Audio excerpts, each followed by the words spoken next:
Kenapa toh, Mbak? Kok delok-delok rukoku? Apik to? Lho Mbak, awakmu kok ora keringetan to Mbak? Aku wis kebes kok ngene Mbak.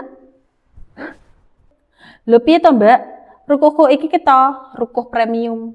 Wis ana AC-ne rukoku iki. Jadi walaupun awakku gemoy, ora keringetan Mbak Dia. Heeh ya Mbak. Kok iso to Mbak ana AC-ne Mbak? Iki lho Mbak, rukuhe kaya artis-artis di Jakarta iki lho Mbak Dia. Bahane lho wis adem, nyaman, ringan.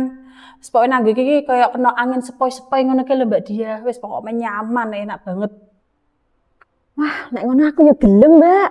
Nek me tuku, titip aku kene, entuk murah dijamin.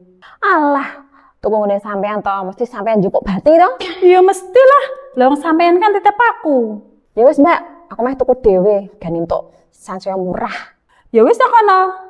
Nek ana ruko sing padha aku, wong iki ruko artis, ora ana ning sembarangan gon.